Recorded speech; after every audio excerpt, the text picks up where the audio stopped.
Welcome back to Face the Nation. We go now to a Democrat on the House Intelligence Committee, California Congresswoman Jackie Speier, who joins us this morning from Palm Springs. Welcome to Face the Nation. Thank you, Margaret. There are just 8 working days left before the Thanksgiving break. Congressman, when will these public hearings actually begin? I think they're going to begin very soon. We have one more week of interviews that will take place, and then I'm pretty confident we're going to move into a public hearing setting in which the House Intelligence Committee, along with the Foreign Affairs Committee and the Oversight Committees, will start to place in the public's hands the information. I also think the transcripts are going to start to be released next week, and that's going to give the American people an eye on exactly what we have heard. And what we have heard is growing evidence of grounds for impeachment. Democrats are going to hold strong in terms of defending the democracy we have. And the question for the GOP is, are they going to put Donald Trump ahead of our country? Well, when will those public hearings actually start? I mean, are you talking about week after next? You said you have more depositions scheduled this week. Next week, do we start to see the public hearings? I think that the following week is likely to be when we will start having hearings. And then, of course, once our work is completed, the investigation, then it will move to the Judiciary Committee. But it's really important to point out that, one, the Republicans complained about the process, but the process was very equal. They had equal number of members, almost 50 members, that were part of these 3 committees that could participate in these depositions. They had an hour to question their side, and then we had an hour, and then 45 minutes. It was equal all the way down the road. One of your fellow Intelligence Committee members, Joaquin Castro, tweeted this week that he believes one of the individuals who testified under oath, Ambassador Gordon Sondland, he's the U.S. ambassador to the EU, has committed perjury. Do you believe that? I think that there are inconsistencies in his testimony based on testimony we've heard from other witnesses, and it will probably be appropriate for him to come back and have him interviewed again. Is there a date for that? Has he agreed to do that? Come back and answer more questions? I don't know that that decision has been made yet. But it is something you think is necessary at this point. Otherwise, I do believe it is. But the perjury word is too strong for you. At this point, it is. Okay. You mentioned that there will be testimony made public in the coming days. I mean, how are we going to receive this? How many pages? Who's first out to be released? Because the accusation is, of course, that all of this is cherry-picked. No, I think you're going to see all of the transcripts that are going to be released probably within the next 5 days. I don't know if they're all going to be released on the same day, but they're going to be very telling to the American people. There's no question now whether there was a quid pro quo. And now the question that the Republicans are trying to throw out is, well, was there corrupt intent? Well, corrupt intent is defined in part by whether or not the president has lied. And he has lied over and over again that there was no quid pro quo. There was no this for that, but there was a this for that. He was withholding money from Ukraine. Here they are defending themselves against the Russians, holding as much as $400 million, waiting for them to come out publicly and say that they would investigate the Bidens and look into this phony server issue. So it is the first time that we've seen this kind of abuse of power by a president and for personal gain. And that's what is so remarkable about all of this. And of course, the allies of the White House point out that the aid was ultimately released and that the investigation into the Bidens was not ultimately opened. But for you, I want to know, who do you need to see come forward and answer questions before you move into these hearings? John Bolton, the former national security advisor, we know there's interest in asking questions of him. Is he actually going to show up? I mean, is he your star witness? Well, I think we've had a lot of star witnesses, to tell you the truth, but we would like to hear from Mr. Bolton. We'd like to hear from Mr. Eisenberg. But whether or not they are going to respect the subpoena is another question.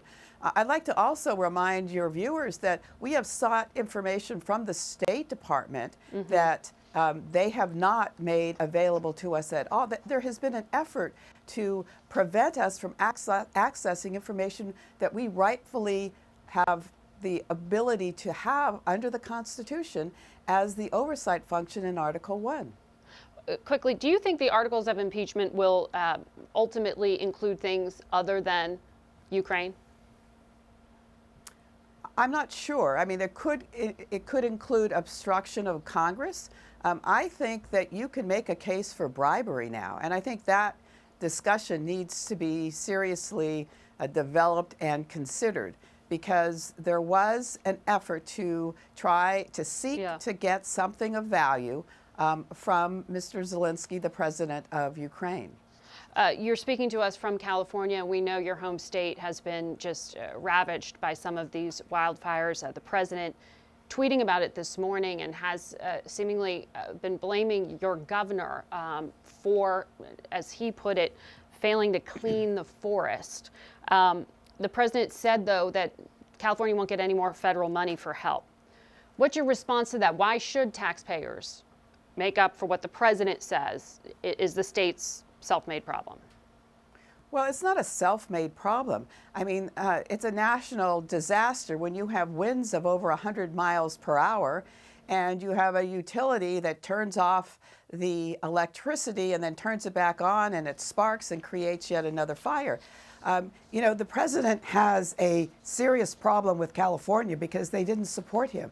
And so now he's trying to take some action against them.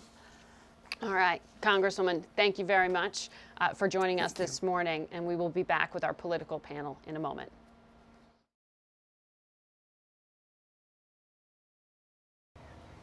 It's time now for some political analysis from our panel. David Nakamura covers the White House for the Washington Post. Nancy Cordes is the chief congressional correspondent here at CBS. John Hudson is also at the Washington Post covering national security. And David Drucker is a senior political correspondent at the Washington Examiner. Good to have you all here.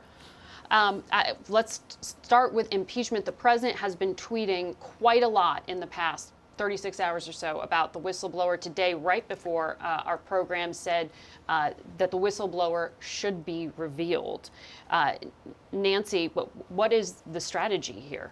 Well, the strategy is for Republicans to try to focus on this whistleblower because they believe that there's evidence that he had a political bias. So focusing on him creates the appearance that the entire investigation is somehow tainted. But it's kind of a red herring because all of these witnesses who have come in and given depositions have essentially backstopped what it is that he said initially and given far more detail. So the whistleblower, Democrats argue, is kind of irrelevant at this point. Everything that he has said, for the most part, has been checked out, and they say that they've got witnesses who were much closer to the action that they're going to rely on, not just in these depositions, but in the public hearings to come. And as we reported here, and Leader McCarthy didn't answer really, was that now the offer is being made by the whistleblower to say, I will answer questions. I won't go through Democrats. You can ask questions directly of me. Why isn't that going to be good enough? Well, I think Republicans are going to continue to hang their hat on a faulty process because it doesn't necessarily appear, at least up to this point, that they have the substance to knock down the narrative that the Democrats have created with a lot of the leaks coming out of the hearings behind closed doors. After your story broke, Margaret, I spoke to some senior Republicans who felt as though Zaid, the lawyer for the whistleblower, was engaged in what they referred to as a Sunday narrative ambush. In other words, let's make this offer. It'll be discussed on the Sunday morning news shows, and that will put us in a better position. And that's how Republicans are choosing to deal with this. They feel like this was just created to put them on defense. The interesting thing here, and I was able to... So they don't have an interest in actually asking questions of the whistleblower in writing at all? They didn't say that, but Okay. It appears as though what they're saying is this is just more obfuscating. This is a way of creating a reason why we're not really avoiding the committee. What Republicans are saying is that the whistleblower is avoiding the committee, the Democrats are shielding him from us on the committee, where we might be able to ask some real questions to get the heart of a conspiracy to essentially try and get the president out of office prematurely. And I think, for the president himself, and I was able to speak to him with my colleagues a few hours after that impeachment vote, he feels like everybody's out to get him with something that is not true. And the interesting part of this debate is everybody keeps talking about the transcript, and that includes the president. So Democrats point to the summary transcript of the telephone call with Zelensky, and they say this is exactly the problem. And the president points to the transcript and says this is exactly not the problem. And I think this whole thing is going to boil down to which side can convince the American people broadly that they're right about that transcript. That's why the president put out the transcript. But I mean, we've seen over the past couple weeks. The call record. The call record. It's not, you know, the summary of the call. But we've seen with all this testimony on the Hill behind closed doors, but which has come out in pretty detailed fashion, is that as much as the president wants to create this idea that the whistleblower is politically motivated, may have even worked at the NSC in the Obama administration, which many career people do, the number of people who have come forward and testified include a former military officer, Alexander Vindman, a retired diplomat who came out of retirement, and William Taylor to become the ambassador to Ukraine at the request of Mike Pompeo, the Secretary of State. People with credentials that go beyond Democratic partisanship. Some are Republicans. Tim Morrison, the NSC staffer who testified this week, is a Republican. I mean, so the president's going to have trouble, and has had trouble, establishing the idea that this is some partisan witch hunt, even though he calls those who testify against him, who are Republican, never Trumpers, part of the establishment, have been out to get him from the start. And what is significant about those firsthand accounts is exactly that these individuals, Morrison and Lieutenant Colonel Vindman, were on the call versus the whistleblower who was not. Yeah. But that is who the focus is being put on right now.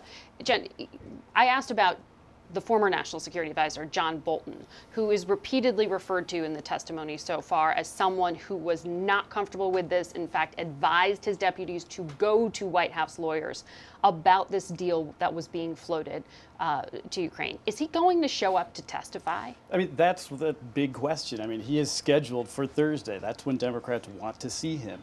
And he's also someone who has a closer seat to power than everybody else has previously. He wasn't on the call, though, but... Wasn't on the call, but as we know, very much aware of what was going on, very much expressed skepticism, according to many of the people that have testified so far, described it as a drug deal, according to one official, described, you know, the president's attorney as a hand grenade that's going to kill us all. And so we know there's a lot of discomfort. At the same time, we also know that Ambassador Bolton wants to remain relevant in Republican politics. He has relaunched his super PAC. It's not so easy to remain relevant in Republican politics while going after the president. So I think there should be some skepticism that he is going to be the newest member of the resistance against Trump.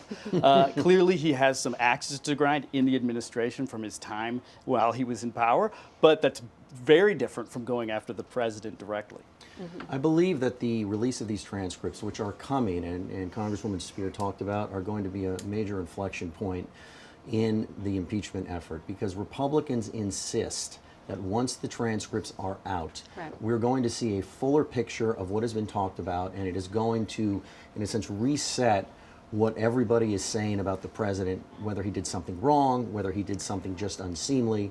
And Democrats that I have talked to say, in effect, there's nothing Republicans can do to try and make this better. Once you see the transcript, in fact, it's going to get worse for the president. And I think that's going to go a long way towards shaping where this is headed. I think part of that is true, but the other thing that is true is once we see the release of some of these transcripts, let's remember, these are hours upon hours upon hours of testimony. There's going to be a glut of information to cherry pick from all sides. And so while it is true, there's this steady undercurrent of officials who have really established what we have seen as this quid pro quo allegation. There's also going to be other things, such as officials saying, well, we were concerned about Hunter Biden taking a seat on the board. Are those things going to be elevated? Who's going to win the information war? It's going to be a full-on battle. And Margaret, that's exactly why Democratic leaders like Steny Hoyer with you this morning are so vague about the next steps, because they're trying to figure out how to craft these public hearings in such a way to sort of shrink all that information down and really crystallize it for the American public. They'd like to see a large panel of people with great reputations sort of all confirm what the other has said, lay out the facts, but at the same time, they don't want to overwhelm the American people either. So do they have multiple witnesses on one day? Do they try to spread it out? How many hearings do they hold? Those are all the things that they're trying to figure out right now. Many of them tell me they'd like to move to hearings the week after this one, but it's not completely nailed down yet. No. Were you surprised that Leader McCarthy said the only person he wanted to ask questions of was Adam Schiff, not call any other witnesses? I was surprised because you have heard some Republicans say that they want to call Hunter Biden, and that's exactly why Democrats say that they, at the end of the day, want to make the final call on some of these witnesses. They say that Republicans are going to try to bring forward people who, take the conversation in an entirely different direction than the one that they want to focus on. And furthermore, they say that these rules are very similar to what we saw during the Nixon and Clinton impeachments. But Republicans argue that they're being steamrolled here, that they couldn't all listen in on these depositions, and now they can't pick their witnesses for the hearings either. We're going to take a quick break and come back with more. There are things happening other than impeachment, and we'll tell you about them. Who knew? Really? You say? More from the panel in a moment.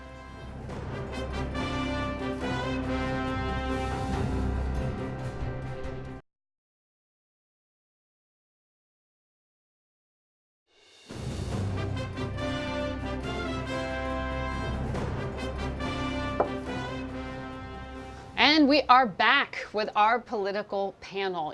One of the few moments of joy in this town this week were the Nationals bringing home this championship. We now know it's going to go political real quick. The players have been invited to the White House, and already we're hearing at least one player will not attend. Margaret, the Nats finished the fight on the field, but this political fight, to a degree, could rise tomorrow when the president is doing a pretty quick turnaround, inviting the team. Because they're here in Washington. They were just at a parade yesterday, so everybody's in town. But Sean Doolittle, one of the prominent pitchers who's been pretty politically active in some issues regarding Syrian refugees, LGBTQ issues, and other affairs, has said publicly and gave an interview to my colleague at the Washington Post that he objects to the president's rhetoric, to many of his policies. He is not going. He said he respects teammates who will go. We have not heard of any other teammates who've opted out yet. We'll see tomorrow. But we do know that, of course, these moments have been very politicized in the Trump era. And even in the spring, Boston Red Sox, who had won the World Series last year, were invited. Most of the minority players chose not to attend. The white players did attend. And it was very stark. I mean, it wasn't addressed at the event, but we saw President Trump congratulate the Nationals, and he, of course, went to the game a week ago, but heard a lot of boos at Nats Park. So it'll be an interesting moment tomorrow. Do you think, David, any other players will follow? Just do a little out on his own this time. Well, I think we could see a couple, but I think the Nationals have done a pretty remarkable job of not getting caught up in the politics of the building behind us and everything that we're involved in day to day. They've played baseball. Their comments have been focused on baseball. I think the owners have handled it just right, no lecturing. And it's enabled everybody in town to sort of embrace them and really enjoy this win. And it was a great win. Feels good. Nancy, in an interview with Bloomberg this week, Speaker Pelosi weighed in on what she thought the party should focus on. And things like Medicare for all, proposed by Bernie Sanders and Elizabeth Warren, she was not too encouraging of, a tax on billionaires, et cetera. She said focus on what resonates in Michigan, not just in San Francisco. Is anyone listening to what the speaker's advice is here? And that's pretty interesting coming from someone who has been pushing for single payer longer than probably anyone on that in that Democratic field. But she is, like many Democrats, worried about the general election. And she sees what you see in every primary, but especially in this very crowded, enormous field, which is candidates all moving to the left because they're trying to win the progressive voters who are most active and most energized. And it's difficult to get your voice out there when there are 20 candidates. And so she's just trying to remind these candidates, hey, you've got to worry about the general election. You've got to worry about Michigan and Wisconsin Wisconsin. But Elizabeth Warren sort of came back and said, those days are over, and we've got to we've got to talk about what we believe in, and we've got to energize people, and we can't beat around the bush. So this is something you see in every primary, but I think it's notable that Nancy Pelosi herself is issuing that message. Right. The liberal from San Francisco saying, hold on here, that's not going to work for you on the campaign trail. Yeah. But David, what about those less ideological voters? That's the gamble, that's the bet being placed, that you can get someone who tried out President Trump in 2016 to vote for Elizabeth Warren or Bernie Sanders this time around. That's not an easy way to go. So I think, for the Democrats, they're trying to get these issues into the public space, but I think it's difficult. As you said when Steny Hoyer was here, it's hard to see what's happening, and I think that's the message that's been continuing to given to voters, aside from sort of the fighting and of course the focus on impeachment. Obamacare is finally popular. If you propose taking away health care plans and coverage that Americans like, it could give President Trump a major talking point. Republicans were on defense on this last cycle. This could totally flip the script, and Pelosi understands that. And Elizabeth Warren this week had detailed her $20 trillion Medicare for All proposal, which is what kind of kicked this up. Joe Biden hitting back, saying, she's making it up in terms of these numbers. That's pretty strong punch. Sure. And her response is, well, let's see his numbers. Let's see his his details. But clearly, this is something that even Elizabeth Warren herself was worried about, because she waited this long to actually put those details out there, and she refused for such a long time to admit that it might mean that taxes would go up, because she knew how that would play. Right. Even if she's arguing that in the long run, everyone's costs go down, at least people who are in the middle class, because they pay less for health care. So it's clearly something that was a concern for the candidate herself for a while. John, on Ukraine and Joe Biden, and his name constantly being used by the president, using this as an attack point. What are the odds that Hunter or Joe Biden are actually called over here to Capitol Hill to answer questions? Yeah, that's the big question, and it matters if the Republicans are going to actually engage in this process. If they want to call witnesses and choose to take the advantages that this process affords them, then we might start seeing people like this. Should they be willing to testify? Democrats would, because they're in the majority, would be able to say yes or no. Absolutely. To the request, but the event that they start shutting down the Republicans just as they begin to engage in the process, as we know, they haven't been engaging it. In your interview with Leader McCarthy, he basically made process arguments the whole way through, saying that this is a completely corrupt process. That would totally take away that talking point the moment Democrats start disallowing the Republicans to play a part in this. So that gets really interesting if you get a moment where the Bidens have to deal more with this family story, more with the questions about whether or not his son should have had a seat on this previously obscure Ukrainian energy company. Right. You know who could call the Bidens to testify, or at least Hunter Biden? Lindsey Graham, who's chairman of Senate Judiciary, and he keeps getting asked all the time, are you going to do it? And he, yes, no, maybe. We'll Right. see. Keeps getting asked about Rudy Giuliani as well. Correct. And that's a yes, no, maybe too. All right, thanks to all of you for helping us digest another really busy week here in Washington. We'll be right back.